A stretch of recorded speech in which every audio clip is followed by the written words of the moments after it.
All right, hello and welcome to the zero issue, for lack of a better term, of Comics Watch with your new cast. I am Scott Shukin. I am here with Reed Strong. My name's Reed Strong, and I have many, many strong reads. And Aaron Schramm is here with us as well. Hey guys. Hi, okay, we are all writers at Shoot the Breeze Comics. We write reviews and news at shootthebreezecomics.com. You can also check us out at basically all social media at @ShootTheBreezeComics. And so, welcome to the inaugural issue of the new Comics Watch comics. We watch comics, we read comics, and we talk about them. I don't know who watches the Comics Watchers. Anyway, we will go through some of the issues we have read this last week. We will talk about them. We will probably go off on other tangents and just ramble about comics as we do. There will be some spoilers. We'll try to avoid spoilers. We'll put a spoiler tag up on the screen if you want to check it out. Now, I know there's not much of a visual companion here. For those of you that are just listening, good news on that. You're not going to be missing much by not watching on the YouTube. For those of you on the YouTube, you'll see the spoiler tag and just the covers that we're talking about. Companion here. So, without further ado, who wants to talk about their first comic first? Is really excited about a comic. I can start by talking about something that has been an issue of speculation due to certain political climates and certain other comics, that being Nightwing: The New Order.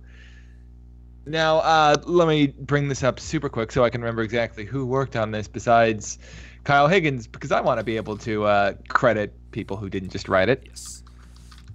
So yeah, Nightwing: The New Order is the new book by DC that is a dystopian future where Nightwing has taken over. Yeah, it is art by Trevor McCarthy, written by Kyle Higgins. And yeah, as Scott introduced us to, yeah, it is a world where Nightwing takes down the DC universe. And pretty much it's a story about learning that fascism is bad. It's really interesting because I guess to kind of have a little bit of context, Kyle Higgins is a dude who wrote the first New 52 run of Nightwing. Like, he did that book for about 30 issues. He wrote another book called Batman Beyond 2.0, in which Dick was a major player. So this is the guy who knows Nightwing. Like, this is the guy who really likes the character. So when this book was initially announced, especially given, like, other books and other things that were going on, people were like, all right, a fascist Nightwing. That's kind of interesting. But the real crook of this book and the real hook where it really gets you is that it's all kind of narrated from the perspective of his son, Jake Grayson, who we don't learn who the mother is. That's kind of a plot point. But the main thing is you have this kid who's like, my father used to be one of the greatest heroes, but then he kind of beat everyone up. And like the book starts with, not to get too specific, but it starts with like this huge, rather bloody scene of like bunch of metahumans everywhere, Superman, Flash, Green Lantern. Even you see people like Captain Cold, Lex Luthor there, and Superman's there like laying impaled on some spikes saying, Dick, what happened? Why does it hurt? And it's Dick saying, don't worry, there will be first responders here soon. I'm sorry, but I had to save the world.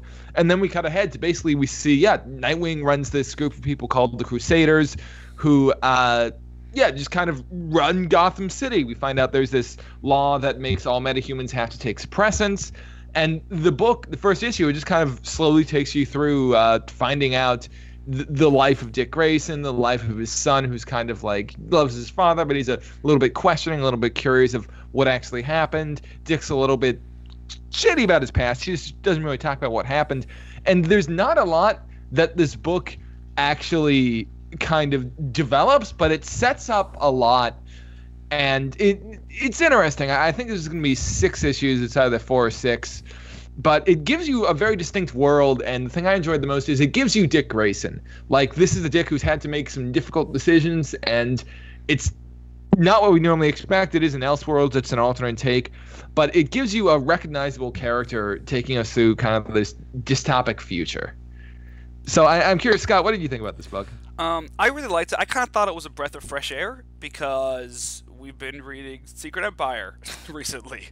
Yep, there's the book. Yeah, and that's the thing is the that one.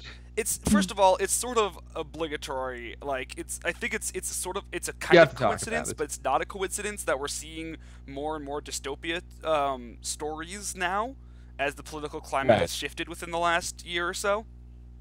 Mm-hmm. And so, yeah, I feel like Secret Empire, this book got tainted as DC's Secret Empire, but there's some big fundamental differences. One is Yeah. nobody is any organization that has anything to do with Nazis or anti-Semitism. That's not part of the story Right. in any way. The other is it's an Elseworlds. We don't have editors and executives at DC coming out every day to say how this is super real and you should take it super seriously. And they're not contacting comic shops saying, all right, here's a Hydra shirt. You should wear this to promote our event.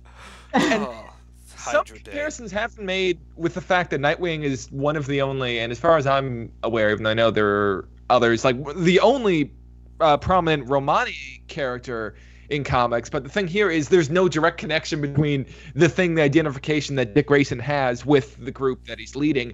And most prominent, this story kind of emphasizes that fascism is bad, rather than being like, look how cool this is. The whole focus and kind of theme of the book is everyone is really affected by this. Like, there's a scene where Alfred comes up, and they basically have this straight conversation with Alfred. Basically says, Dick, you messed up, dude. And Dick's like, yeah, I know, but I'm right, and I did this. And Alfred's like, all right, okay, see you later. And it just has this... It has more of a discussion and more of kind of like a dynamic exploration. All right, I'm going to throw the spoiler tag up here, so if you're listening, there are possible spoilers for Nightwing: The New Order coming, because I want to get into that world that you talked about. Like, how they build the world is really interesting to me, and also that there are dissenters, and it seems like the dissenters that we're going to have to deal with are the Teen Titans. Yeah, especially considering the first thing we see is Dick chasing after Arthur Light. Yes. Running around like he's doing a few blasts, and yeah, Dick just has this very like just official way. He's like, all right, Arthur Light was a villain before, yada yada yada. We're worried about him this way. And another thing in the book is we find out that Wally West is running around. He's one of the few metahumans who are left, and they're like, we found this facility which was creating all these suppressants that could have lasted for a few months, and like Wally West just ran in and destroyed all of it. Yeah, and that he's doing it Kingdom Come style, where he's moving so fast nobody ever is actually seeing the Flash. Yeah, and he leaves the lightning bolt like Anarchy, but good. Well, in this world, Anarchy would be good. Yeah, well, yeah. I mean, if the character is good, not like the alignment. I mean, if Anarchy was an interesting character to read about. Oh, I see what you mean. He's like Anarchy, but he's interesting. Yeah, exactly. Yes, I see. Yeah. No, Anarchy is best when he is creating a Gotham for a hero to deal with, not when he's the villain for the hero to deal with. Yeah, and then we find out, the big thing the book ends with, which I kind of saw coming. Like even Jake, Dick's son, he's narrating. He's saying, you know where this is going, and the big reveal at the end of the book is that, oh, of course, Dick's son is a metahuman, which also brings up the question of who is his mom. Because he basically is, I described it, he has like Psylocke powers, it showed. And it's like, it's me very curious of like who Dick's mom is, who's Dick's mom, who Dick's wife is, because he talked about it with Alfred, and they're like, oh, Jake doesn't know his mom, we don't talk about it much. But now it's like, that's going to be something, that's going to matter. Yeah, and I assume it's not going to be Barbara because, with this whole world, like, I think it's clearly a metahuman of some kind. I think it's probably Starfire. I was going to say, actually, especially due to vague things that we've seen in some covers, and I'm almost thinking it might be Raven. Like, it's just kind of like a weird alternate thing because, like, psionic abilities, psychic powers. Yeah, that checks out with the color and everything. Yeah. And because, I want to talk about solicit stuff, but there's stuff like you and I, Scott, have discussed and seen certain things that kind of go, oh, that would be interesting if it went that way, and it just made me think that might be who it is. But yeah, otherwise just kind of wrapping up as you can drop the spoiler tag, Scott. It's an interesting book, and it's really probably not going to be a quarter as controversial as Secret Empire. So check it out. Yeah, no, I Kyle Higgins is a good dude. He is, and he writes some good dick. He does. All right, Erin, what about you? Give us one of your books for this week. I first like start with Edge of Venomverse, which is a very controversial thing for me personally. So the last issue 5 came out this week. It stars Deadpool, which you can either love or hate that character, but in this particular instance, I hate the character. It was written to kind of bring in this new Venomverse universe. Spider-Verse was such a big hit. I think Marvel was like, hey, let's try Venomverse. And this kind of story, or this issue, explains how Deadpool and Venom kind of do their bonding thing and interact with the building universe that they're trying to create that I'm assuming is going to be some kind of alternate dimension because at the end they portal off. Spoiler there. And it just was a little bit sloppy for me personally. I don't like Deadpool as the star of the show. And I also don't like Deadpool when the writer just goes balls to the wall with all the dick jokes and all the gore and all the stupidity that makes up Wade, but, brought up to the max. And unfortunately, that was the case in this issue. And it really just kind of tries to explain how he would even get involved in this whole situation. I mean, he's already screwed up looking. He's already got all these other titles he's in. So what can he add to Edge of Venomverse, which, in my opinion, after reading it, not much. I'm hoping that somebody else takes him and does something with him that's actually enjoyable to read. So, but I haven't been reading this series. Is Deadpool the main series of main character of all 5 issues, or is it that number 5 was kind of the Deadpool issue? No, the Edge of Metaverse is kind of like one shot. So there were 5 issues. There was one shot. So there's a different character in each one. They're written by different authors. They're drawn by different artists. And they were all one shots. And then basically in September, they're releasing Venomverse War Stories, which is basically, because I was confused when I was reading the issues. I was like, why is there only 5 issues? Yet the promotional posters have a lot more characters. Like I think Daredevil, Elektra, and a couple other people are in it. And that's what the War Stories is going to explain, the ones that they didn't deem to put in this one-shot series. So it concluded this, and the problem I had with it was just, as the series as a whole, when it went from character to character, because it's written by different people, they didn't really have much of a cohesion between each issue. And this one was just I wish they ended on a good note, because there was 2 out of the 5 I really enjoyed. I really enjoyed Gwenpool, believe it or not. It's pretty bad when Gwenpool's better than Deadpool. I mean, come on. She's a parody of him. She's really good, though. Hastings gets that girl. It was entertaining. And I really also enjoyed the Old Man Logan version of the Edge of Venomverse tale. That one was really good. They basically just added on to the Old Man Logan. It was kind of like a ending to what happened in Old Man Logan in the alternate timeline. So it was really neat because it, again, harkened back to the Old Man Logan series, where you could still follow along if you hadn't read Old Man Logan, but people that have would love it because it had the same characters in the Old Man Logan series. It had Hawkgirl's daughter in there. It had Archangel, and it had Mr. Bitter with Old Man Logan, until he obviously got bonded. But as far as issue 5, it just was a letdown to me. Like, they could have ended this with a bang going into War Stories, and it just left a bad taste in my mouth where I don't really care to read War Stories now. And I feel bad for that because it could be interesting. It's just, I don't know. It's just some people handled the Edge of Venomverse series well, and this issue was not up to my par. That's a shame. Reed, you read this book too. What did you think of it?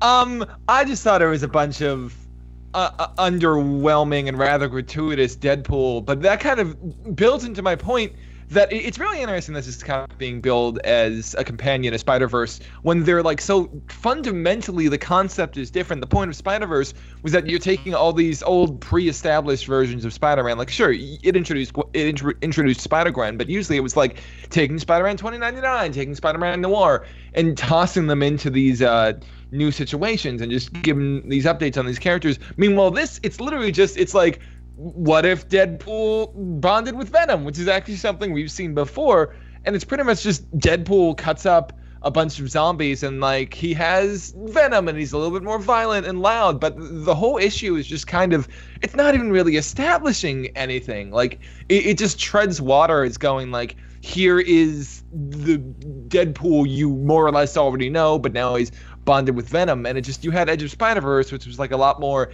character driven, and it was really like exploring these characters that people knew, people really liked, or were occasionally being introduced for the first time. But here it's just taking like, here's something you already know, but what if it was Venom-y? Yeah, basically. It's such a different core concept that's interesting. And it's sad because I didn't feel the Venom part of it. Like, it just was Deadpool with Venom on him. I mean, the other ones, you kind of, when you read the other issues, you could tell what was Venom and what was the character and where they were meeting in the middle. And this one, it was just Deadpool. I mean, basically. Yeah.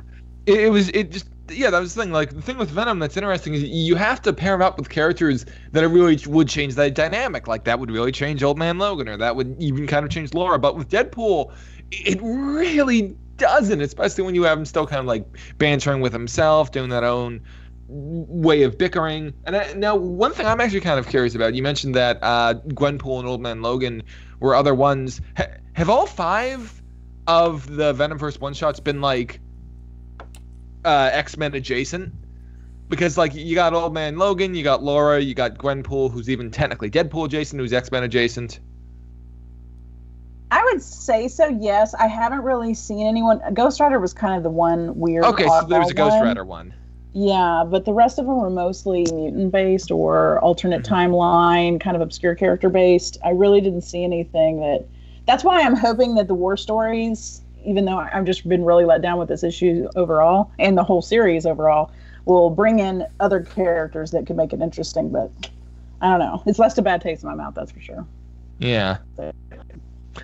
I think that, yeah, that's all there really is to it. There's not much to this issue. Yeah. And that's how most of it's been, unfortunately. Well, that is a shame. All right, then. Let us move on. I will talk about my first issue, let's talk about Action Comics. Now, I actually don't necessarily care that much about the content of the meat of this issue. It's more about the end of this issue that gets me excited. But first, let's just talk about covers for a second. Because if you're watching on the YouTube, you can see the cover here. It's got Lex Luthor and Superman, and there is a giant gorilla with like green glowing stuff in his mouth.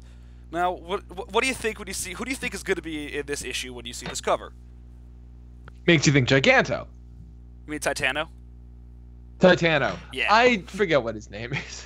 The gorilla. Yeah, I was like, I guess Titano shows up in this. Not even a little bit. No gorillas, no Titano. Nope. Nothing. I mean, covers are covers, and this happens all the time. But like, it's just odd to me that for some reason they chose to put Titano on the cover. But anyway, in this issue of Action Comics, there's this weird 2-issue arc going on right now as Dan Jurgens takes a break. Next issue is going to be the big Mr. Oz story. So there's a brief thing to kind of go in. Mr. Oz was introduced 2 years ago. Yes, he was. He was introduced, and I'm going to get to that in Jeff Johns' run. And this arc is basically a recap of Jeff Johns' run, in a sense. So, 2 years ago, Jeff Johns wrote Superman. He introduced this villain called the Machinist. And if you forgot him, that's okay, because he was forgettable, and he kind of is in this arc too. He makes robot mind ticks. He puts the mind ticks on people. The mind ticks take over them. He's basically Mad Hatter, but for Superman. He's got technology. He takes over people. That's all you need to worry about. So Superman and Lex Luthor are teaming up in this issue, or the last issue they teamed up to take down the Mechanist because he was using Lex tech, and that doesn't mean Lex is a bad guy now. It means Lex is going to be a good guy and deal with this now because we have had good Lex since Forever Evil. So they go there, and at the end of the last issue, Lex got like a mind tick on him that made him go evil and fight Superman. So this is the obligatory Super Lex versus Superman fight that we've kind of been... I don't know if we've been waiting for it, but it's been obligatory since Lex put this S on his chest. You know, like, you got a Superman, you got a Super Lex. They're not going to not fight.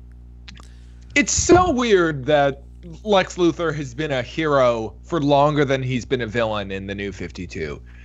It's a very interesting choice.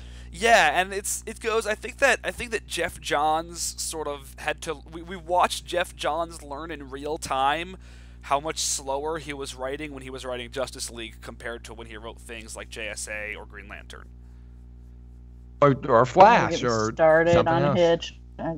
I don't care for Hitch's run on Justice League right now. It's Brian Hitch's run on Justice League is pretty terrible. But with Jeff Johns, you know, he would seed these things in there, like he seeded in a Plastic Man origin during Forever Evil. There was a reference to Martian Manhunter at some point, and you could tell he was gonna get back to these things because Jeff Johns does that. He very tries to be Claremontian in that sense, but he just never did, and he got too busy and didn't come around to writing any of these things. So yeah, because of that, he had this idea where Lex was going to be good, and now it's just we've been stuck with this sort of stagnant Lex Luthor that's been like good but not good enough to be the focal point of anything. Yeah. But because no one's really know what to do with it. Yeah, and so this sort of puts that to bed. And I'm going to get into it now, so I'm going to throw the spoiler tag up there. Because at the end of this issue, there's a scene where Mr. Oz, the mysterious Mr. Oz that has been watching the DC universe for 2 years now, as Reed mentioned, and has kidnapped characters like Tim Drake and Mixie Spitlick. That's right, got Mixie Spitlick for a little bit. And I think Doomsday or something, or yeah, Doomsday. I think he has whatever that big flamey dude from the the follow up to Multiversity and oh yeah, from the Tomasi's run. Yeah, he has that big dude. Yeah, he's just got some guys. So he like shows up at Lex Luthor's door and like slashes his chest piece and is like, "You're Superman no more." And I was like, "You never got to be Superman in the first place that much." But I guess we're just done with that, so we can do the Oz thing. I don't know. And another one of the things that was really interesting about that is some of the specific lines. Is when he talks to Lex, he's basically, one of the things he says almost word for word is that he's like, "You're a puny human. Humans can't do anything. They can't really like live up to what we've all got to do this Earth," which is very interesting when it comes to who the hell Dr. or Mr. Oz is, and especially one particular character who people have been speculating on for a long, long time. Yeah. So, well, like you said, it implies he's not human. He's not a normal human. And yet, one of the big working theories is that he is Ozymandias from Watchmen, and it's part of this whole Doomsday Clock rebirth thing. So hopefully he's not, and that will be just left alone. Yes, because I think Doomsday Clock looks like it should be insane anyway. I think it's all going to be in there, and yeah. Anyway, so yeah, I don't think it's going to be Ozymandias. I think that it's too obvious. You don't name Ozymandias Mr. Oz. Like, you do better than that. I think. I still want it to be the super hyphen man from Jurgens' Tangent. Is there a hyphen in that? Is there? I don't might be think making there is, but yeah, that's what I want it to be too. From Dan Jurgens, there was a series, Tangent Comics, in the 90s that was basically like, it was just an alternate universe of a bunch of different DC teams and heroes completely reimagined with totally different origins and powers more often than not. What was it, like the Justice League was the Suicide Squad? Like the Suicide Squad was the main hero team. Flash was a flyer and had to deal. Flash was more like the Ray than a speedster. Yeah, Flash had light powers. The Superman was called Harvey Dent. Yep, Harvey Dent was the Superman. Pharaoh-y looking dude. Yeah, he was this. He was actually awesome. He was this bald black guy who wore this hood and had this staff thing, and he was all like godlike. I think the Superman is dope. I really want this to be the Superman, but it'll be weird for him to be evil because he's very above it all. So I'm just looking at this. Apparently, when he first showed up, you know who created this dude? Mark Millar and Jackson Geiss. The Superman? Yeah. Really? Yeah, the Tangent Comics Superman #1, that was written by Mark Millar. Wow, I'll never stop being surprised at things that Mark Millar has done. For so many different reasons, I get surprised by what Mark Millar is willing to do. He's the dude who constantly surprises people. Like, he will surprise Netflix in Netflix doesn't know hopefully what they're horrible way. With Miller World. Oh my God, they don't. It's gonna be a great trash fire.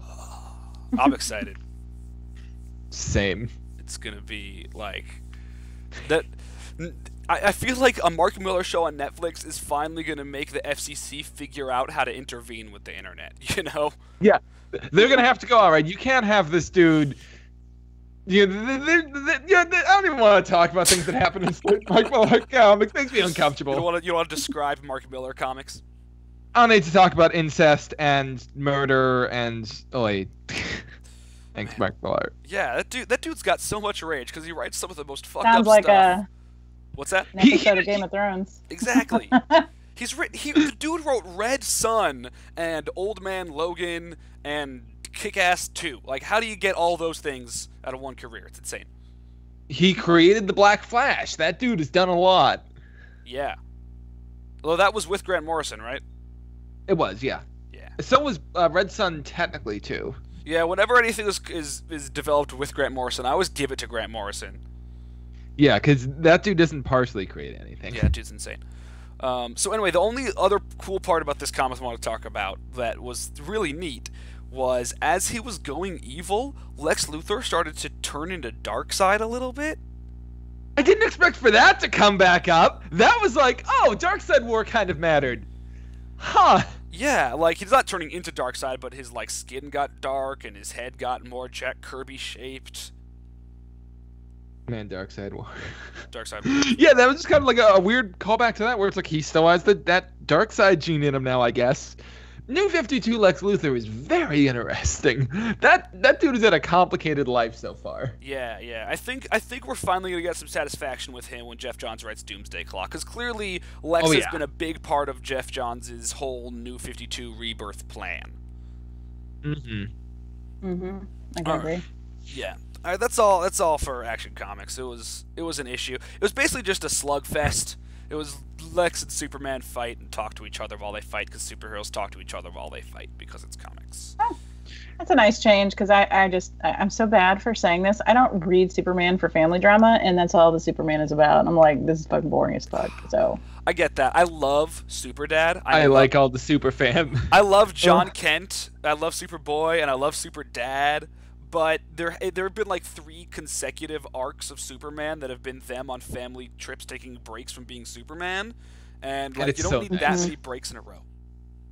I like it, like you're saying, but it's not enough to sustain a title to me. I don't like it should be a little more spaced out than it has been.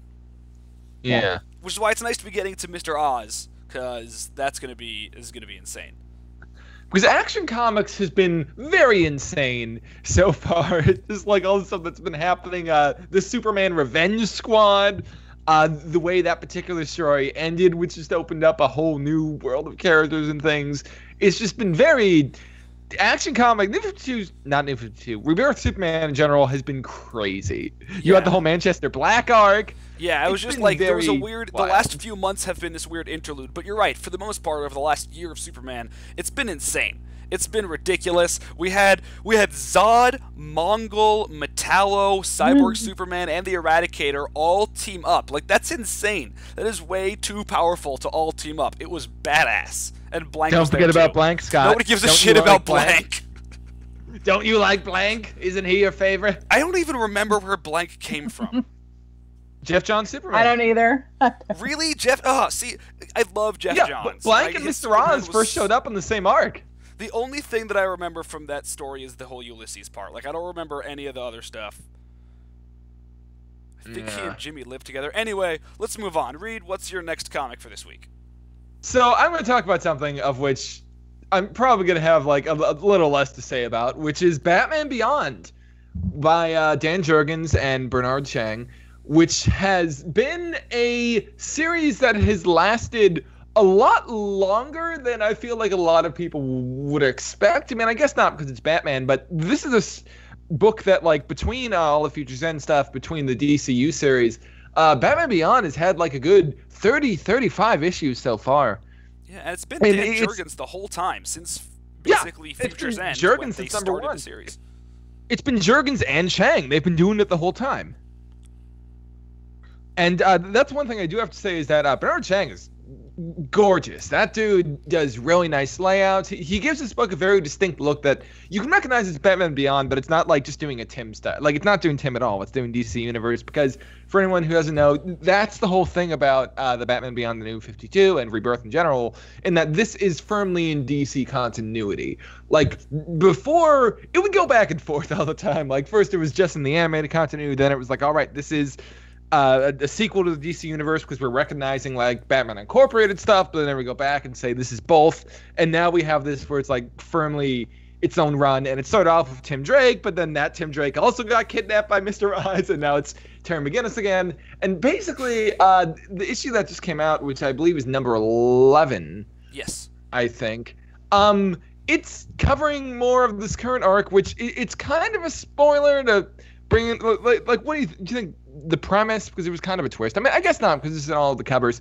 What this book has been exploring is the idea that Batman Beyond, which takes about 30, 40 vague years in the future from the current timeline, is about Damian Wayne has become the new Ra's al Ghul, and as Ra's al Ghul does, he wants to destroy the Earth. This arc has been pretty much about Terry McGinnis like going against the real son of Bruce Wayne, who it turns out was like turned rogue by this bat suit that influenced his aggression, because when Bruce Wayne first started to really get weaker, he was like, all right, I'm going to create this AI bat suit, see how it works. He gave it to Damian. Damian is angry, and an angry bat suit makes him more angry. So this arc I got to jump in real like, quick. You mentioned the real son of Batman, so I got to ask. Okay, I mean, yeah, go ahead, ask. In this version of Batman Beyond, has there been any confirmation or denial of the Amanda Waller plot to clone Batman and create Terry McGinnis from the Justice League Unlimited episode epilogue? There's been no mention of that so far. Well, that's a damn shame. That is, but then that would raise even more questions. Well, I think those questions could be answered by, it's Amanda Waller. Yeah, it could be. Amanda Waller's great. So basically, this was like concluding the big arc. It's been like 6 or 7 issues. It started with Curare running around the city. Then it turns out, oh, there's assassins here. They're in league with each other. They're the League of Assassins. So the bulk of this issue was something that followed up on the last one, which actually had kind of a cool moment of where we got reminded that Goliath exists. For anyone who doesn't know, Goliath is the giant fuzzy red man bat dragon created by Patrick Gleason in his Robin Son of Batman Goliath run. is Who's like awesome. Yeah, he just showed up, and basically what happened was Damian and Terry are like fighting, of course, in the snow as you do, fighting each other. Damian's using like his race sword, Terry's using the swords in the suit, and they're like over this nuclear battlefield, and Damian calls in Goliath, who comes in and they start fighting back and forth. And the big climax was that as Terry's kind of getting influenced by the suit, he gets bloodlusted, and apparently he snaps Goliath's neck. So this issue is about Damian being like, That's sad. yeah, he kills his bat dragon. So it starts off, basically this issue is just they fight. Damian's still better. Terry's suit tries to make him get more angry and more bloodlust, but it doesn't really work. And then, of course, as this issue kind of wraps down, basically they come to realize that even though they have their differences, they're both still really sons of Batman, and they care about it. But then the one thing that's kind of interesting is this story introduced Koru, who is the son of Ubu, which was one of Ra's al Ghul's utmost assistants, who has this complete hatred for Bruce Wayne because he's like, you defeated my father. You made him die a loser. So as Damian and Terry are sort of like getting over everything, this dude Koru tries to blow up the world, doesn't work. Then turns out, of course, Goliath is fine. Old man Bruce is like, I shot him with this adrenaline. He's fine now. And Damian's like, yeah, my pet's there. And it just sort of ends with like, all right, son, I love you again. He's like, all right, father, I'm Damian Wayne, and I still talk like a 12-year-old, even though I'm like a 60-year-old man. And yeah, it ends on a happy ending. It doesn't even really like hint at what's going to happen in the future. Terry overcomes the bloodthirsty, angry bat suit, and it's just kind of like a nice, calm, happy ending. And the last page actually goes on where Terry's like, hey, what's it like to have a son, Bruce? And Bruce is like, oh, it's almost as good as having 2 sons, Terry. And like it's a sweet ending to an arc that went on for way too long and He's got, like, didn't really 7. In Wayne. Huh? He's got like 7 sons. Yeah, and that's the thing. It's also being kind of like, wow, way to pick favorites, Bruce. I guess we know who matters to you. Yeah, poor Dick and Tim, poor Dick, Jason, maybe oh, Duke. God. You know we're going to have to deal with what happened to Jason in Batman Beyond. I don't want Red Hood Beyond. I don't need another arc of, oh no, Jason's killing people. How do we make him not kill? I don't want that. Batman Beyond is basically a book about daddy issues, is what you're telling me. Yeah, I mean, all of Batman is about Batman is about daddy issues. It's about daddy issues and young boys in tights. But I like this book, but this arc has just been kind of problematic because the thing I brought up before is we've seen future versions of Damian Wayne. We've seen like Batman 666, which is a famous Grant Morrison story. We've seen The Just, where like we've seen future Damian is kind of an evolution of himself. But here, Damian, Son of Batman by Andy Kubert. Scott, you just kind of like you started to say a book, but then I didn't hear anything. I think we're trying to it cut out. Anyway, weird static issues. Don't worry about that, everyone. And yeah, it presents this like future version of Damien, which would be very interesting, but he's not different. Like he's just he's talking kind of like bratty Damien who's 13. It sounds to me like this book kind of pulls its punches at the end. Like you have this big arc of like Terry versus Damien and a big casualty of Goliath. And then at the end, they just have the other Ubu be a bigger bad guy, so there's a bad guy for them to team up and feel better about, and everything's okay. Yeah, that's exactly what happened. Because I guess it's partially because I guess you can't really commit to having Damien be Ra's al Ghul, and it's kind of saying at the end like, oh, he's going to be a different race. Well, you could but totally really commit to that. It's Batman Beyond. Who cares? That's a good point. That's the thing. Batman, you can do something different. You don't have to resolve and have Damien get along. And it introduces this interesting idea, but it's just like it doesn't really matter in the end. Now it's like, all right, now they're friendly and they get along. Well, at least Bernard Chang's bringing it. Yeah, he's bringing it. And again, Jurgens is doing a good job on the book. He's focusing on different characters. He's been doing a lot with Terry's brother Matty, who I really enjoy now. He's an interesting character. But yeah, this arc has been kind of But hey, now it's over, and we're going to find out whatever comes next. All right, Erin, what is your next book of the week? Well, you were mentioning Action Comics. I'll bring up Suicide Squad issue 24 that came out this week by Rob Williams. It was a pretty good issue. It's just Suicide Squad is starting to suffer a little bit from repetition, I feel like. So we had I think it was last fall or last winter when we had the Justice League versus Suicide Squad event, which was basically just some big jealousy power trip between Amanda Waller and the Justice League, which it always is with Amanda Waller. And it just continues to show Amanda Waller's faults in the whole Suicide Squad title with Rebirth. Most of what's been going on is with Amanda Waller. Problem I have with it is it's a little sloppy on Amanda Waller's part. I don't feel like she would be making the mistakes that she has been lately. In this issue, you kind of see Amanda Waller. They have Killer Frost in Belle Reeve. So last issue, basically Amanda Waller ordered Suicide Squad to kill Batman and take Killer Frost back. Because anybody that hasn't read the Justice League versus Suicide Squad event, basically Killer Frost was brought into the Suicide Squad for like all of 4 or 5 issues. And basically she redeemed herself when Eclipso came back with, oh my God, Max something. I'm losing train of thought there. But basically. Maxwell Lord. Yeah, there we go. Thank you. And she kind of redeemed herself and she saved the day at the end of that event. And so Batman decided, okay, maybe criminals can be redeemed. Why don't you come join me in this Justice League of America, who happens to be one of the worst comics I got, but whatever. And so she joins up with the Justice League of America, and Amanda Waller is just kind of a sore loser. She wants Killer Frost back. She wants to prove to Killer Frost that she doesn't have control of her life. And so basically the Suicide Squad goes out, brings in El Diablo. Of course, people are sitting there thinking, why the fuck would you bring a fire guy who creates heat around Killer Frost, who's basically a heat vampire? And she does what she needs to do to try to defend herself, but El Diablo basically was complaining that he didn't feel well through the whole issue, which was a little annoying at first, but then it revealed why. They infected him with a virus that once Killer Frost absorbed his heat energy, she couldn't control herself, and she basically went ballistic. Batman steps in and just basically is scolding Amanda Waller like she's 5 years old and fighting in the playground and says, you can't have her. She's part of my team now. And Katana kind of goes all berserker, which is a little out of character for her. And so in this issue, she's also out of character. She attacks Batman, hurts Batman. They leave, so she believes she's killed Batman, but this is fucking Batman. Come on, you can't kill Batman. And she's kind of struggling in this issue.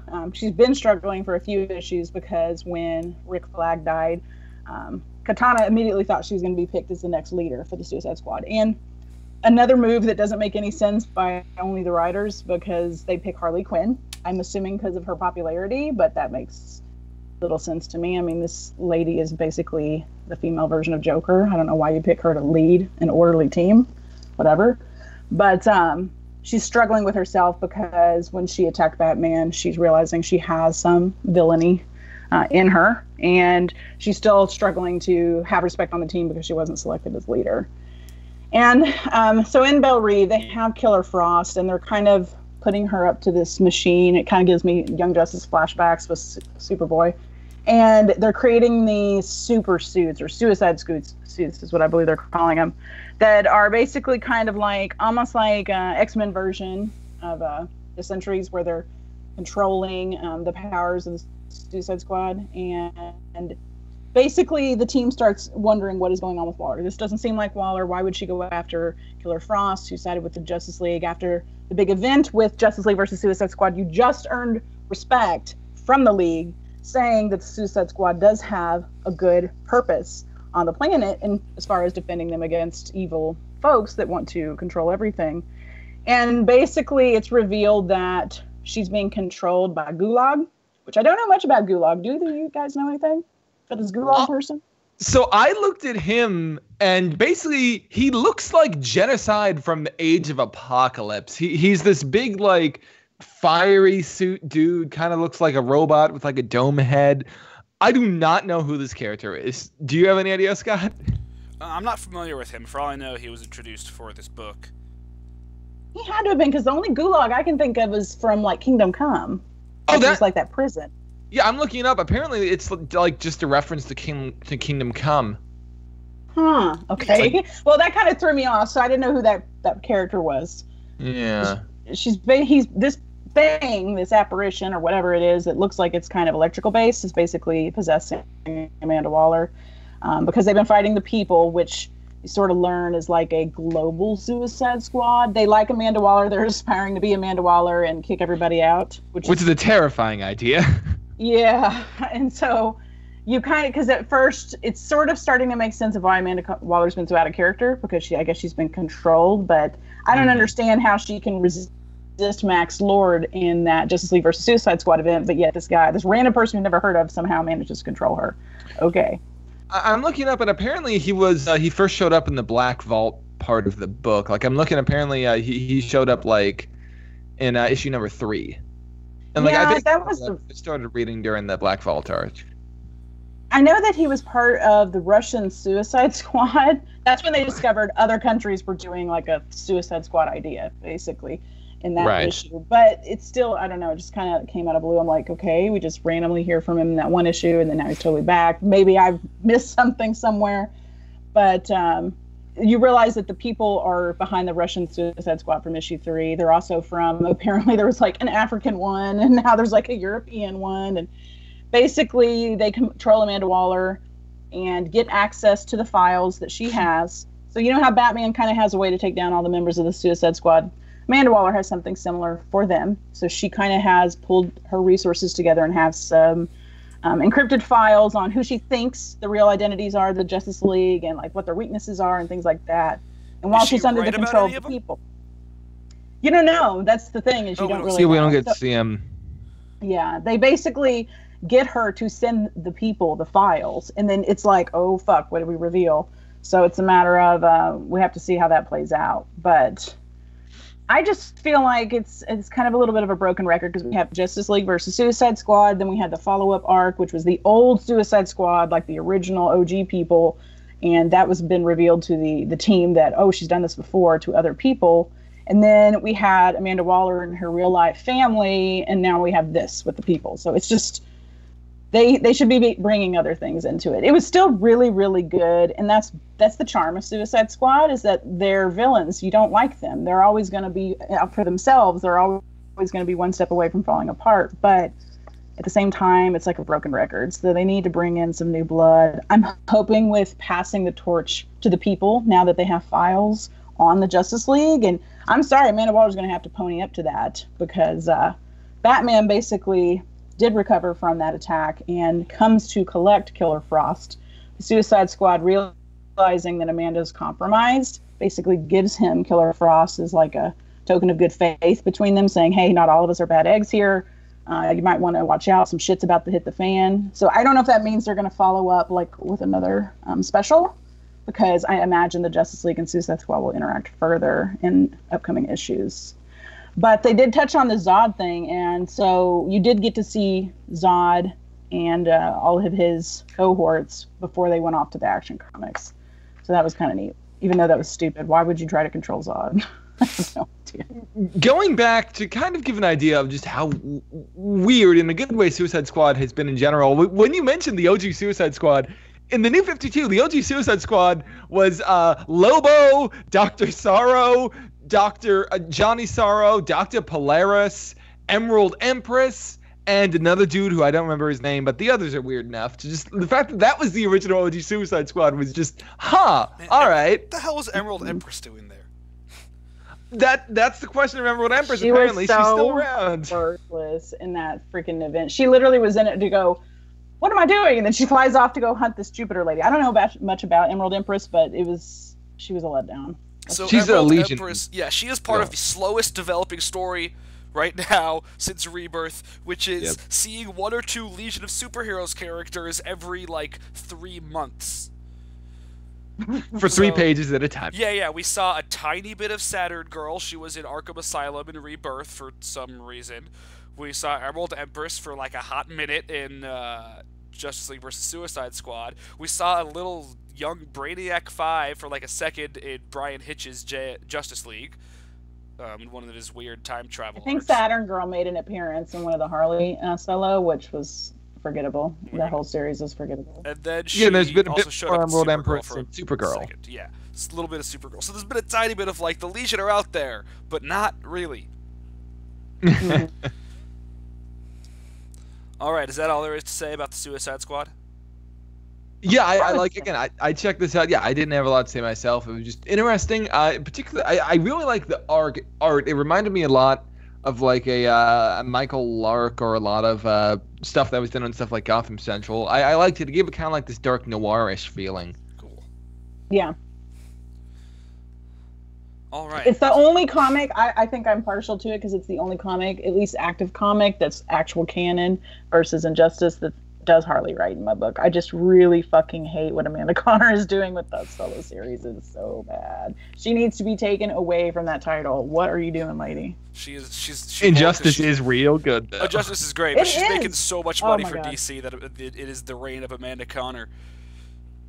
Basically. Whether we like it or not. All right, I'm gonna get a little sort of segue a little bit. Speaking of the Legion, kind of, barely, to my next book, which is Blue Beetle number 12, which is the penultimate issue by the current creative team, Keith Giffen and J.M. DeMatteis, who... I thought I read this was the last issue. No, the next one is the last issue. Okay. Yeah, so these two have been writing the same story for 40 years. It started in Justice League International. And so that's what they're known for. They did in the New 52 and the DCYOU, the DCU, or I don't know what to call it. That was DCU. Justice, yeah, but the DCU is just the DC universe. You need something different to call the DCYOU the DCU. Oh, okay, yeah. It's very the DC me, Barry. The DC it was me. We get that joke. So they had a book called Justice League 3000, Justice League 3001, which in Justice League 3000 it took place in the year 3000, which is usually when the Legion of Superheroes takes place. But instead, this happened where there was this weird version of the Wonder Twins, Terry and Terry, a man and a woman, who made sort of half clones of the original 5 Justice League: Batman, Superman, Green Lantern, Flash, and Wonder Woman. But these clones had sort of the personalities, but they were all missing something of all the original characters. So Superman was super full of himself and kept forgetting that he couldn't fly. Batman was the giant ego, no humility, and was an absolute douchebag. Wonder Woman was just violent and just wanted to kick ass and take names. Green Lantern and she did. Green Lantern was small. He was the Spectre. He was kind of the Like Spectre. the Spectre. It was weird. And then the Flash was their Kenny. The Flash just kept dying off over and over. So with 3001, some crazy shit happens. A lot of those characters die, and they have basically a new Justice League. They're all women, including including a trans Guy Gardner. That was just a hilarious and brilliant character. It was very interesting. Yeah. Because it was literally a case of it was a man in a woman's body. It was you had Guy Gardner, traditional male, the personality being put in this female body, and it was an interesting original thing. Personality of the woman was still kind of in there too. So it was Yeah, more it would also fight back. It was almost like DID in a weird way, but yeah. So anyway, this story had one of the Wonder Twins became the Flash. Her name is Terry. And in this Blue Beetle recently, for some reason, this Terry character is working with Ted Kord. And the Blue Beetles. So is a young girl named Tina, who is the Batgirl of the future. And they've just been here, and we have no idea what happened at the end of 3001. We have no idea why Terry and Tina are here. But anyway, Blue Beetle's been fighting bad guys, and Batman shows up in this issue, and he's like, hey, Ted, you need to be a better mentor. And just like everybody does, whenever Batman says you need to be a mentor, they turn to Batman and be like, are you fucking kidding me? You, of all people, should not tell anybody how to be a mentor of children. You've killed, like, 5. Yeah, that's pretty accurate. Yeah, it was pretty good. So, that happened in this story. It was fine. It was funny because it was Giffen and Timadius. They did a good job. Scott Collins did his Scott Collins thing with the art. These guys work together a lot, so it was a very familiar issue if you're familiar with their style. I really like the way they write Batman. It was very classic, kind of like, I don't like the way you're doing your thing, Batman. Yeah, like, he makes... It's its old, less likable Batman. Like, I love Scott Snyder's Batman so much, but you don't dislike Scott Snyder's Batman as much as, like, you should dislike Batman.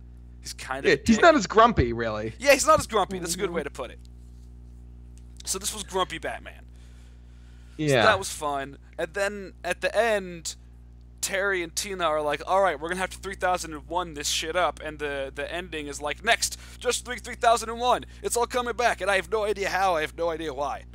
But I am especially when it said, you knew this was coming, and it's like, what? No, I didn't. No, I really didn't. But I've been hoping it would happen, because I loved 3001. Yeah. It was one of my favorite books when it was coming out. And Giffen and Timadius are getting kicked off this title, which means in about 6 months they'll be back on something new, and they'll probably force it to be Justice League 3005 or whatever is next. They'll skip 3 and 4 because that's what they do, and 2. Yeah. And it'll be great. So I like Jaime. Yeah, the main thing about this issue is just it was Gift Mad. It was Giffen and Timadius kind of doing their thing. It was kind of like trying to bring together like the themes they've been dealing with Ted and Jaime having Batman being there, and then again doing kind of like the thing that's been there of why is Terry from JL 3001 here, trying to sort of figure out what's up with that. And it just it's like it's unfortunate to see these guys go, but they will write this story no matter what the next book is. So yeah, it was a good time. Okay, that is all for Blue Beetle, so we can move on to our next book, Reed Strong. What's your next strong read? So next up on Reed Strong's Strong Reads by Reed Strong is going to be Black Hammer. Black Hammer is one of the 7 or 8 books that Jeff Lemire is currently writing monthly. That dude is a machine, and it comes off in this book, which makes people cry about machines, but not in this issue. Black Hammer is a book essentially about kind of analog characters, but there's this huge world, and as we find out in this issue, there's a bunch of superheroes, and it's basically these 5 archetypes kind of trapped in this town, and the main theme of the book is there's something wrong with it. So you have Golden Gale, who's she's probably like the straightest translation. She's Mary Marvel. But the thing here is that she's Mary Marvel, who transformed, always became a little girl, but still would age. So she's like 60-year-old Mary Marvel in like this little girl body. There's Barbalian, who's kind of just Gay John Jones, which is really, really charming, also mixed with a bit of Hellboy in there. You have Abraham Slam, who's kind of like this general super soldier Captain America type. You have Madame Dragonfly, who's very Madame Xanadu. She's kind of this horror book host, goes around doing her thing. And it's been this very interesting book that's kind of hard to discuss without going into direct spoilers. But it goes around the main idea of there's this big hero, Black Hammer, who, when all the heroes did this final fight against the anti-god, who is Darkseid wearing Galactus' helmet, Black Hammer died. The heroes, too, they went somewhere, but particularly Black Hammer, who's kind of this... so he's Thor if he was a new god, which is this really fun concept. And basically, this dude, Black Hammer, died, and no one really knows like what happened or if he was really dead, even though they were at the fight. And we found out that he has a daughter. So this issue was really just kind of exploring how the daughter, like, recently she's found the main hero. She's found the heroes who are lost. She got into this world. And yeah, it's just kind of like a good slow-paced issue of understanding how she got to the point she's at. In particular, running into a character named Dr. Star, who is a Starman analog who is just named James Robinson and drawn like what James Robinson looks like, especially in Airboy. James Robinson is a dude who he wrote like the defining run of Starman in the 90s. It was just like 80-issue comic. But yeah, you have this dude called Dr. Star who is literally named James Robinson, and that is absolutely delightful. So it's just kind of like this issue that it explores. It's like a little girl, like her father died. She's not really able to tell anyone who her real father is. There would be like talk about your parents at school day, and she'd be like, oh, my dad, and she's flashing back to all these memories of like her father being her hero, saving the day. And she has to say he's a cook because she can't really give up what happened. And throughout this, you have Dr. Star coming to her and being like, hey, I knew your father. And you find out that what happened was, this world, if you can throw up the spoiler warning, Scott, is really a result of the heroes disappeared during the fight with the anti-god. There's still the regular world there, but they think like Barbalia and Golden Gale, they think they all died. And Black Hammer's daughter, like, she's like, nah, I know he's alive somewhere. I know they're alive. So it was just her exploring, her running into Dr. Star, who's kind of like, oh, you shouldn't do this, and maybe you should find his information. And it ends up with her going to the Hammer Cave, where she finds like her dad's old equipment, all this information. And yeah, it's another character-focused issue. This book has been very kind of it's been episodic in a way that drives the plot. Like every time he kind of like focuses on what is this one character doing, and here we've had the focus on Black Hammer's daughter, and it's setting up more of this general mystery of what the hell is going on in this book. Yeah, this book is crazy good. It surprises me every month just how good this book can be. This issue was interesting to me because it was Dark Horse. Yeah, it's a Dark Horse comic. It was the first issue that we've had that was kind of entirely a flashback. All of them usually have sort of two segments. They have what's going on in this mysterious town that the heroes are trapped in, and then they have a flashback to sort of a Golden Silver Age style era back when they were heroes to sort of show them. And that's where it sort of mixes its plot based in episodic style, where it has an episode, a little past story about where one of these heroes came from, but it also just has the general plot moving forward in the present town. This one was all just flashback about the daughter, who we've seen show up in town, and this is from when she was a kid to how she sort of gets on this investigative path that leads her to us.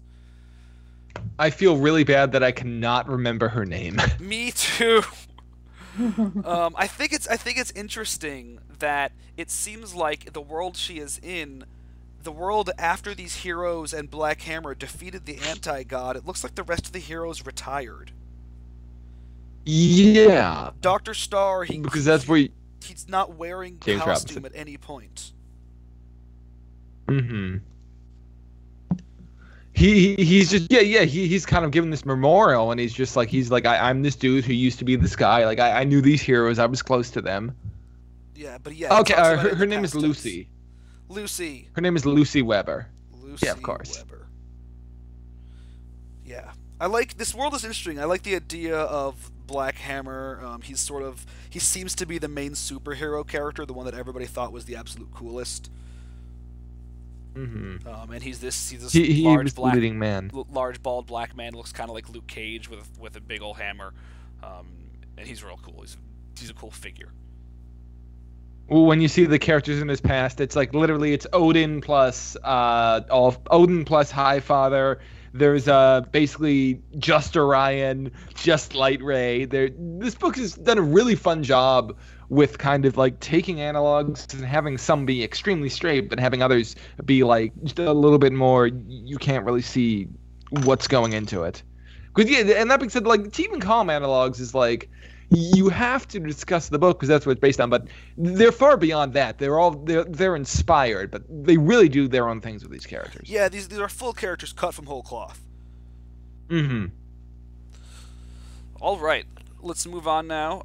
Speaking of Thor and Odin and stuff, Erin, what is your segue? I know, right? That's some top showmanship right there. Erin, what's your next book of the week? So I also picked up Thor Generations, issue 1 by Jason Aaron. He's also writing Mighty Thor right now. He's written Thor in the past, both Odinson and Jane Foster. So Marvel Legacy, when I first heard about it, I was kind of going, okay, you're trying to ride DC's coattails of the whole rebirth thing, because they're basically mixing past and present together, putting them in there, except they're doing it a little differently than DC. They're kind of one-shots, again, because it's Marvel. They like that. Taking both of the legacy character and the original character that wore the mantle and kind of throwing them in a hodgepodge issue and basically kind of having them interact and seeing what would happen. And they're all written by different people. This one's luckily been written by the guy that's writing the comics now, and he really has a good idea of his audience, and he's kind of taking tongue-in-cheek with the Mighty Thor. So Jane Foster is the current Thor right now. She's the female Thor that everybody's up in arms over, even though, I mean, for frick's sake, we've had a frog Thor and a space horse Thor, so what's the matter if it's a chick? But whatever. Jane Foster Thor. Yeah. And, you know, by the way, most of the people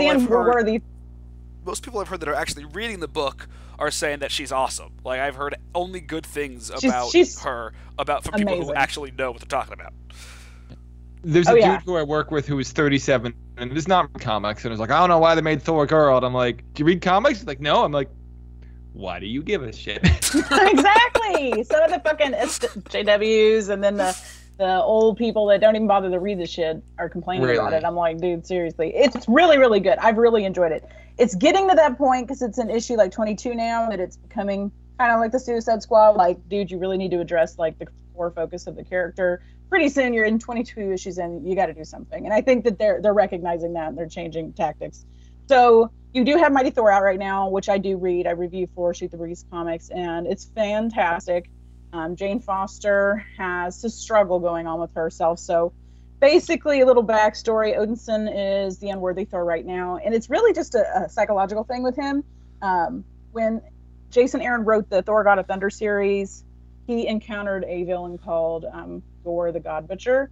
And basically, Nick Fury, which I don't know the details of it because I haven't read the issues, but he gets imbued with kind of Watcher-like abilities. So he can see like all things across the universe.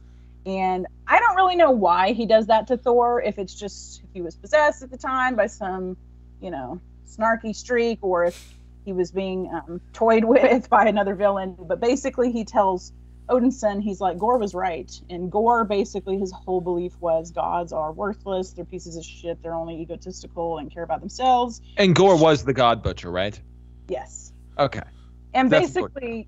Yeah, basically, like, you know, everybody knows Thor's origins. He was a pig. He was a jerk. That was until he was cast out of Asgard and put on Midgard. He didn't learn humility, and he didn't have the right to the hammer. And so, by whispering that in his ear, somehow deep down psychologically, Thor or Odinson must have recognized or agreed with it, because immediately he lost his access to the hammer. He couldn't pick it up anymore.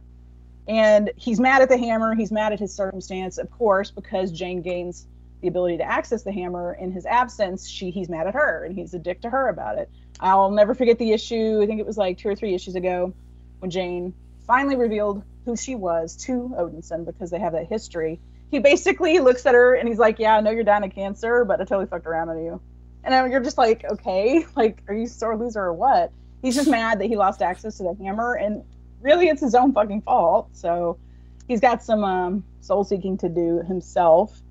But Thor Generations takes the original Odinson way before he gained access to the hammer, when he's still kind of, you know, the young, hot-headed Asgardian.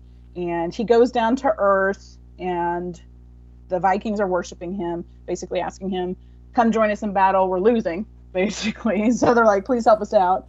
And Thor was supposed to be participating in like a regal thing with Odin and the rest of the Asgard folks, because I think that there was like a visiting god, because Marvel has touched upon other Sky Fathers, as they call them, which is like basically, you know, Hercules. They have the Greek pantheon. They have all the other. Yeah, there was an envoy from Vanaheim coming or something. Yes. And Thor was like, I'm gonna leave instead of having dinner. Yeah, basically, he was being the typical petulant child, and he didn't really want to stay. He was like, no, this is boring. I'm gonna go, you know, do something else. So he goes to Earth to recognize the prayers of the Vikings. And then the only thing that I thought was a little weird, like, of all the villains he could have fought, you pick Apocalypse.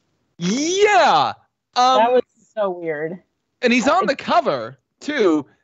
And another thing that's sort of interesting, not to hijack, but they said that he's also he fights in a weird way. It's not just like, oh, look, I'm Mighty Apocalypse just being imposing. He's stretchy. Like this book remembers that he has stretchy powers. So it's like being stretchy, he's being noodle arms on everyone. Yeah. It was just the weirdest thing. Like that was out of left field for me. I mean, there was a few things in this issue that were out of left field for me. So yeah, you had Apocalypse, you had his clan, Akaba, whatever they call themselves, Akaba, something like that. Yeah. And the Vikings are losing horribly. I mean, for Christ's sakes, it's Apocalypse of all people.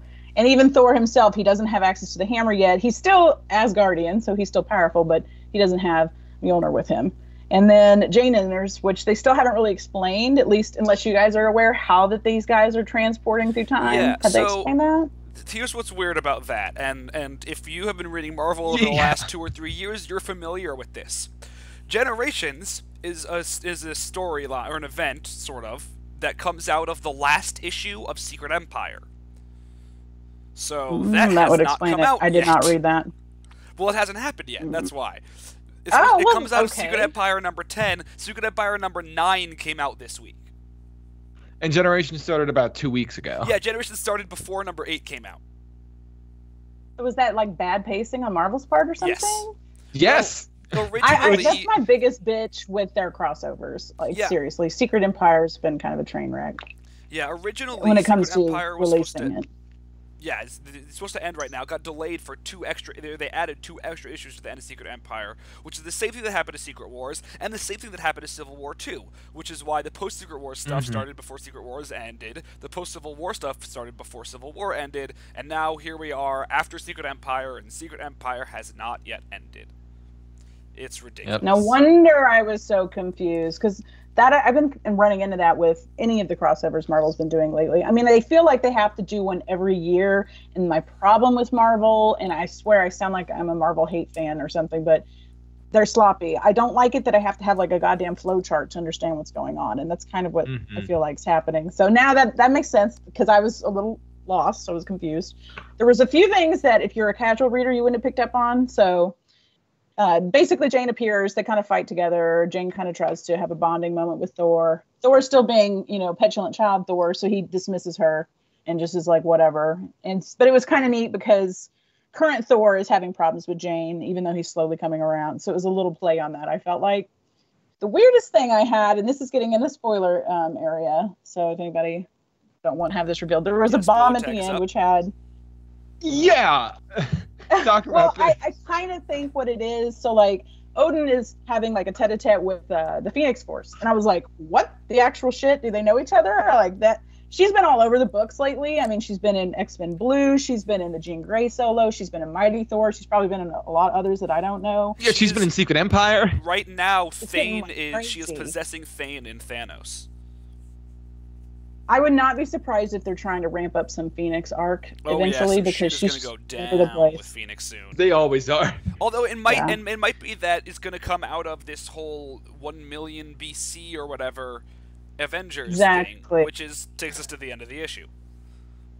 Yeah, and so like Odin is talking to Phoenix, and then basically you realize like they were like a thing or something, and I'm assuming this is like a version of Odin that Mighty Thor's facing right now. So Mighty Thor's version of Odin, he doesn't like the current Thor. He's like, you are a false prophet kind of thing. Like if anybody sees this person, if she steps into Asgard, arrest her, kill her, blah blah blah. And he's kind of basically put Freya, his wife, on trial. He's kind of gone full psycho. And so I'm guessing that's what this Odin was, because basically at the end of the issue he's making out with Phoenix. But a lot of in the flashback. Like, oh, is it a flashback? Okay, I wasn't sure, and it was just a little confusing. Yeah, it's the short-haired version that we've seen like in the lead up to Legacy #1. He looks kind of like regular Thor. He's like looks a lot more Viking-y. Yeah, he did look younger, so that's why I was. Sorry, for anybody listening, if you don't know, there's a book that's coming out, part of the Legacy thing, that'll have the Avengers of, I don't know how far back it is, like a billion BC? Yeah, I think so, yeah. Yeah, so it's the Avengers from 1 million years ago. So it's like Who we got? We got Odin. We got, like, literally the Phoenix. We have Ghost Rider on top of a mammoth, which is the coolest thing I've ever seen in my life.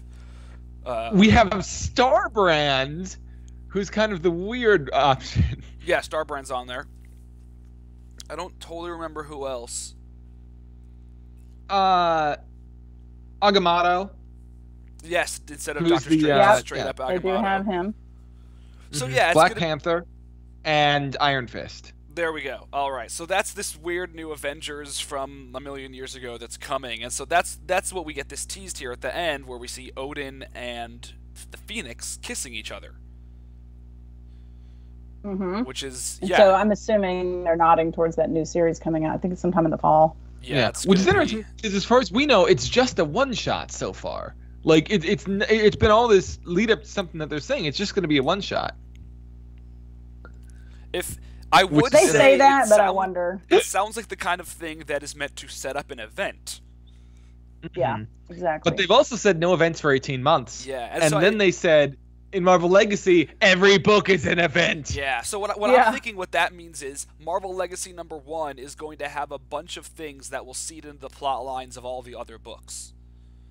Right. That, like, you read Marvel Legacy #1, you're going to find the beginnings of a bunch of stories that you're going to read in your other ongoing series. It'll be a book that will sell Marvel's entire line, basically, is the idea. Yeah. That's my prediction. No, that's not, that's just me guessing.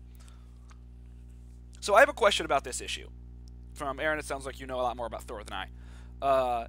So why, before he has Mjolnir, does Thor have the same axe he's got now in the Unworthy Thor? I'm assuming, because they don't really hit on upon it, I'm assuming that he's using Yarnborn because he maybe have used it. I've read some of the Silver Age Thor, which is kind of a struggle to get through, and he does utilize that in those earlier series before he got access to Mjolnir, but that's what I'm guessing it is it's Yarnborn, and he's using it in the current comics as well, because as anybody that reads them knows, he rejected the Ultimate Thor hammer and Volstagg picked it up, so that's going to be interesting. I think that's what we're going to see with Mighty Thor, where maybe Odinson comes back into the comics. Hopefully they don't end Mighty Thor, but she's basically going up against Ultimate Thor, who's like the biggest badass that they've encountered. I mean, he just bitch slapped Volstagg, the War Thor. I know! I love that. War I Thor. actually loved it. And we'll see. All right. So I thought I read this issue too. I just want to complain about one thing about Apocalypse. Is his whole thing is like, who's worthy and only the strong will survive. And he wasn't even a little bit impressed by these two gods of thunder. Like, he should have tried to sway one of them for a little bit. Like, you want a little bit of T.O.? Come on, it's good for you. Mm-hmm. Of all things, it made me remember a miniseries that I'm curious if either of you guys read. If either of you two read Apocalypse versus Dracula? What? No, what is that? Oh my god, no. Apocalypse versus Dracula was a 4-issue series that used... Not like you've seen Tomb of Dracula. You have the idea in your head what Dracula looks like. That's not Marvel Dracula anymore. Marvel Dracula right now is like he's this kind of like anime-inspired pretty boy looking, like long silver hair, has all this narrowed armor, and it was this 4-issue series of just Apocalypse fighting Dracula. And it was just an interesting pairing that didn't really have like a lot of the respect you'd kind of expect going back and forth. And that's just what this kind of reminded me of just of the weirdest pairing since Apocalypse versus Dracula. I've noticed that in a lot of Marvel. I think the problem is they're pushing too much material. They need to like streamline some stuff and focus a little bit. Because it was random, it was weird, and I feel like it's I feel bad for the writers because I feel like they get thrown on these titles that they don't have a lot of history on, and so they make mistakes. Like Age of X, man, I swear, or Inhumans versus X-Men, I swear to God, people were like losing their minds. Oh no! Yeah, that was. Oof. Oh god! I think it was just because they didn't really understand. Teams, my heart broke the whole time. Yeah, it was just a mess.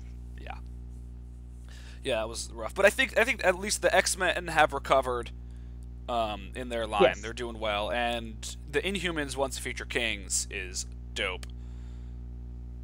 I actually really even enjoy Secret Warriors. I'm hoping that they do better with Secret Empire ending, but since Secret Empire, that's like the one book that's really benefited from the Secret Empire. I have to check that out because I just kind of passed it because it came out of Secret Empire. I was like, I'm not invested in this enough to read tie-ins. But everybody, I'm just all of a sudden I'm hearing good things about Secret Wars. I think I'll have to check that out. Oh, it's amazing. You should definitely read it. It's got a Mad Max kind of feel to it, so that's why I like it. There's real stakes in that issue, which is nice. Love me some Mad Max. I don't like how a lot of them kind of like, oh, this is happening, but not really happening. So it's like it's not really even a crossover. But that one, it really is. It really affects them. All right. Thor Generations. We'll probably talk more about that when the actual story that explains why anybody's anywhere happens. And then it's over. All right. The last book we're going to talk about this week is the Manhunter special that came out. And this is part of my excuse to talk about in 2 days' time? On Monday is Jack Kirby's, or what would have been Jack Kirby's 100th birthday. And so they're doing all these things. They've been doing it all year, the Kirby 100 celebration, different specials that celebrate Jack Kirby's contribution to comics, because he was the king. And so this week's is the Manhunter special by Keith Giffen and Dan DiDio, which, like, Keith Giffen and Dan DiDio can be hit or miss depending on what you're looking for and what kind of comic you need out of them, but they're good on... They do Jack Kirby so well. They just love Kirby so much that this one, it was a fun issue. It had Manhunter fighting the original Sandman and Sandy the Golden Boy, and it was it was basically 20 pages of Manhunter punching things while talking. Like every page had a punch on it. Most of the pages had several. This one had the Etrigan backup, right? Yes, it also had a backup with Etrigan the Demon by Sam Humphries, where Jason Blood goes to get an exorcism, basically, and try to exorcise the demon out of him, and that goes basically exactly as can be expected. And what was interesting is it was the Jack Kirby version, who most notably doesn't rime. No, so it was kind of like this demon. Yeah. Yeah. Because that's the thing that people kind of forget, that's an Alan Moore thing. Like, that was one of Alan Moore's ideas that became, so strongly associated. So seeing, this kind of, more swashbuckling-y, just, more dramatically proclaiming Etrigan going around doing his adventures, that was interesting. That was a little refreshing. Yeah, it was fun. But I wanted to talk about, this is just my excuse to talk about last week's Jack Kirby special, which was the Sandman special, which... Yeah. That book was just, to me, that was just so fucking good. I thought that book was amazing. I love Jack Kirby's Sandman. The artwork was beyond amazing. It was gorgeous. Yeah, and that was the thing Kirby used to do in his comics, where he would, if they would go to another realm or between realms or worlds or realities or something, he would use collages and photographs to create the background. But because it was the Bronze Age, they were often in black and white, and you could see that even as early as in his Jimmy Olsen comics. They do that when they first start dealing with some of that stuff in the Bleed. And so yeah, in the Sandman special, there were these splash pages where they would go from the dream world into the dreams, and in between there were these amazing, beautiful collages with this awesome art on top of them of the characters moving through them. It was just breathtaking. And fun and goofy. You can see definitely a lot of inspiration from that in a lot of the comics these days. It's amazing. Yeah. The impact he had. Yeah, and I think Jack Kirby's Sandman didn't actually last that long. There were only a handful of issues of it. And actually, what's interesting is, people are always going to know Jack Kirby, but I feel like one of the reasons that particular character is kind of lasted, at least in our cognition, as long as it did, is because, that Sandman and two of his supporting characters were one of the big focuses of one of the early arcs of Neil Gaiman's Sandman. Yeah, and the second volume, then they even, so in the Jack Kirby's Sandman, the guy whose dreaming he went into more often than not was a character named Jed Walker. And so yeah, in Neil Gaiman's Sandman, there's the Walker family that is actually a descendant of Unity Kincaid. That's in Jed Walker's dreams in Neil Gaiman's Sandman is basically Jack Kirby's Sandman, but instead of it being Garrett Sanford, it's Hector Hall, who is of course Hawkman's grandson, and his son, the New Dream. Explain this, Scott. Justin Metal, and that shit is crazy. But anyway. Yeah, Neil Gaiman sort of explained the existence of Jack Kirby's Sandman as a trick that the characters Brute and Glob, who are side characters in Jack Kirby's Sandman, they were from his dreaming, and they were using Sandman to play a trick on Jed Walker. So that's a really clever way to sort of envelop that in there. But also I think that the spirit of Jack Kirby's Sandman is very much, like, you can see how it easily becomes Neil Gaiman's Sandman. That Garrett Sanford sat in the dream globe, in the dream world, and watched the dreams of sleeping people, and dealt with things when things went too bad and needed, kind of his dream god presence. And of course Neil Gaiman took that and blew it up in a really big way. But it really still has those roots there, way more than it has the Wesley Dodds Sandman roots. Mm-hmm. Mm-hmm. I just love Jack Kirby so much. He's so great. Yeah. So yeah.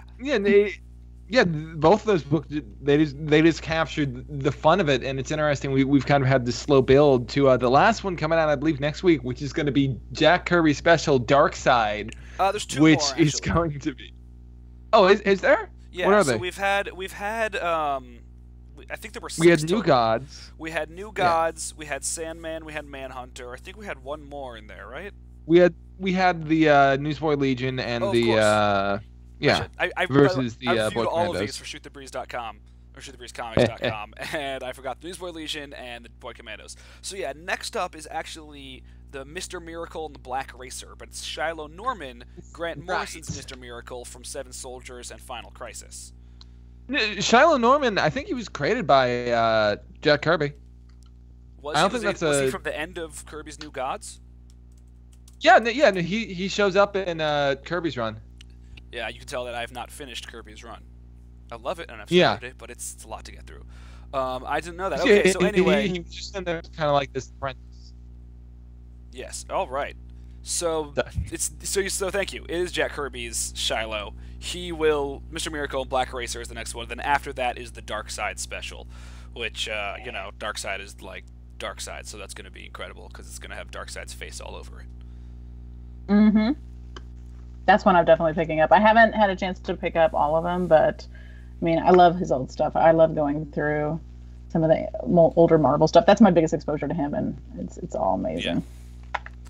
Yeah, man, he was real great. We miss him. So yeah, happy birthday to Jack, to the King, 100 years. Jacksy boy. It's crazy that we have like icons. DC's recognizing it. Yeah, I think, isn't Marvel doing something? Nope. Disney gave him a Lifetime Achievement Award, but Marvel itself is null on the subject. Same mum. Because they don't want to piss off Stan Lee. Yeah, Stan Lee created the Marvel Universe, Scott. We all know this. That's right. Jack Kirby had nothing to do with it. That static happened again, where you said had nothing to do with it. Stan Lee, come on. That's right. All right, you guys, any other big comics things you've been burning to talk about before we wrap up? I'm trying to think if there's been any big news this week. Not anything that's really kind of stayed. There's been a lot of confusion lately with more DC movie announcements. Those confusing we had things to go there. Okay, let's talk about things that are not going to happen. Oh my lord. Let me tell you. Yeah, exactly. Not that's gonna happen. It's news of things that aren't going to happen. Martin Scorsese is not making an out-of-continuity movie about the Joker. There's just no way that's real news. First of all, there's not. Every piece of news about an out-of-continuity movie turns out to be bullshit. Turns out to not be a thing. Like, they're not interested in that right now. Matt Reeves on Batman. They're building a brand. Matt Reeves came out and was like, "What are you guys talking?" He posted on Twitter, literally, "Oh my god, what did I miss? Of course Batman's gonna be Batman, you guys." Right. So Batman's gonna be the DCEU. Scorsese is come on, guys. I guess this is also like, I'm not trying to hate on Jeff Johns. He's amazing in the things he's contributed to DC. But as an executive producer, he's kind of sucking ass when it comes to the DCEU, because Kevin Feige really kind of gets in there and gets involved and tries to contain the trolls, whereas he's just kind of been like, yeah, whatever, just kind of MIA. And I feel like the DCEU needs to kind of solidify themselves and kind of control this rumor mill. It's just crazy. The rumor mill, I agree they got control. I'm going to have to disagree with you on the whole getting in there and stuff, because I have gotten really bored by the Marvel movies all being the same thing for 9 consecutive years now, And Yeah, no, I like agree with you there. while I don't necessarily think all of them have been good and there have been hits and misses, I do like that DC is willing to let a director be a director and put some of their own vision into this movie instead of driving people like Joss Whedon and Edgar Wright away. No, I agree with you there. But that doesn't I necessarily just mean wish it comes out. And also, as a good Jeff movie. Johns, like Feige is the stuff, but Jeff Johns is also running DC Comics proper. Like that dude has a lot on his plate.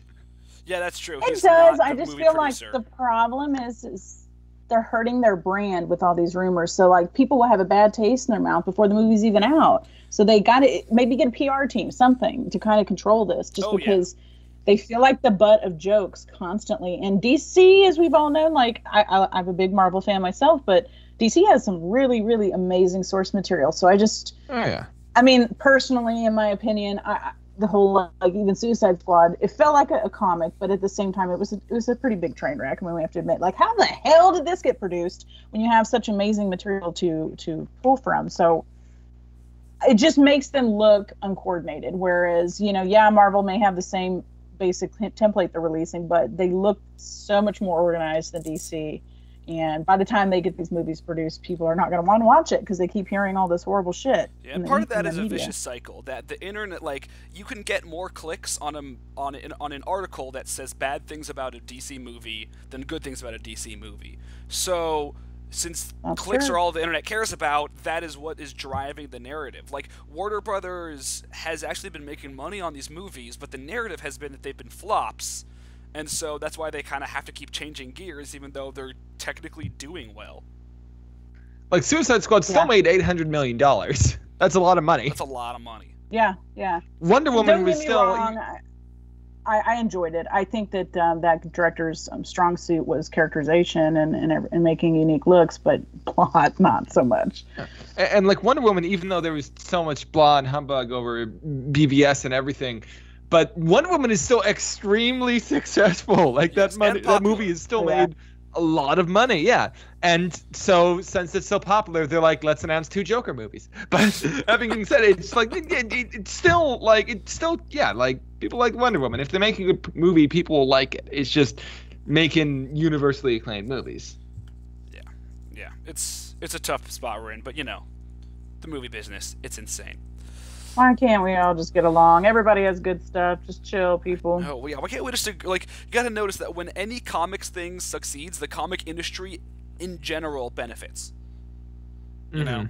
Like, when Marvel succeeds, DC benefits. Like, the industry is too small for that to not be the case. Just getting people into the comic stores. That's what these companies should want out of the movies that they're licensing. Mm-hmm. Whereas, of course, Warner Brothers and Disney, they just want to make money. We can't expect companies to not be companies, but oh well. Yeah. Yeah. And even then, as those movies get popular, you have other ones trying to like become ambitious and come up. Like we have like 10 to 15 various Valiant projects that are apparently all in various stages of production and casting. Yeah, Valiant. It's like happening, It's like there's TV shows, there's the web series. Yeah, they're trying so much stuff right now, Valiant. And it's another question of how much of this is going to happen. Just like with the Harbinger movie, the Bloodshot movie, X-O Manowar movie, the Dr. Mirage TV show. Yeah, lots of things. I've been on brings the up a good receiving point, side though, of like- Valiant promise and seen them just not come through. It brings up a good point, though. I mean, do you guys think that we're going to get to a point of oversaturation? I mean, I feel like we're kind of already there. I mean, everybody's jumping on the bandwagon, and it's just... I would rather them execute good stuff than a whole bunch of shitty stuff. As cough, cough, box. With me, I feel like it's still all different enough. Yeah, that's the thing. I think we're realizing, like, we're sort of... I think that if anything's getting oversaturated, it's individual franchises, right? Like, a Marvel movie can't sell itself on being a Marvel movie anymore because there's so many. It needs to sell itself on why it's better than the one you could have seen 4 months ago. But I also think that, like, there's not enough to get people who aren't into geeky stuff to the theaters for every one of these, but we're finding that there's enough people into geeky stuff that most of these can stay afloat. They just have to be good now. They can't just be on. It used to be that we'll just take anything because we only get one of these movies every few years, but you can't get away with that now, as we learned when we saw Valerian and Laureline. Oh, yeah. Yeah. Yeah, that was phoned in. Like, yeah, and then again, you have things trying different as ever. Like, you have something like Legion, which is doing something no other superhero show has really done, defining what it is. You have The Tick, which just came out, which is doing, like, honestly, as much different stuff as something like Legion does with the franchise and does with the idea of superheroes in a different way. It's Scott was saying, I think the thing is, it's the identity of superhero movies is a genre. Like, that was part of the problem with Deadpool. People have to ban 13-year-olds from going because it's genre as a superhero movie. I think that's probably what's going to get phased out, the idea that just superhero movie is a thing. Yeah, it's going to be like it used to be. There was the action movie, and now there's just so many action movies that it's not just, the one summer blockbuster where you see Bruce Willis beat somebody up. Right. We still have that, and it's great. We do. But, Yeah, there's some people that need to let go, like Transformers and Fast and Furious. Like, just but those please, things make so much money. They make insane amounts. I will defend the Fast and Furious movies by saying the bar is so low, and those movies just have to, still just have to be on. That, like, why not? Why not just keep doing it? Because what else are we gonna do? And those movies also, they're superhero movies in their own right. Like, those characters might as well have superpowers. They're fighting to save the world. Yeah, they've turned into, like, they're basically a special forces team. They're all like dead shots, they're just insane. All of a sudden, the Ludacris is an expert on hacking when he used to just make cars, but now he's like basically Oracle of the cars. I love the Fast and Furious movies. I love making fun of them. It's they're good insane. times. I didn't even bother with the last one when I saw, like, what were they fighting, like a submarine on the ice Oh or my some God, shit? I was like, all right. And then, like, the Rock takes that rocket thing or missile, and I'm just like, okay, this is getting retarded. Yeah, I can't. It's like in the end of 7, they have like that scene on the runway where they're chasing a car, and like the runway, if you do the math, is like 40 miles long. It's basically like that, but it's a submarine on ice. That's exactly the same. Feeling like we're watching the parody movies that they make of the movies, except for like the real thing. We have clearly tangented enough to see that we are off comics, and it's 3 o'clock, so this is or 5 o'clock for Erin. This is a good time to wrap up. Hope anybody who is listening or is gonna catch us up on the YouTube has enjoyed it. You can always listen to more of these at youtube.com/shootthebreezecomics. You could read more at shootthebreezecomics.com or at all social media at shootthebreezecomics. Thank you guys for tuning in, and we should be back next week. We are not quite certain when yet, but keep an eye out on our Facebook and our Twitter, and we will be sure to let you know. See y'all later.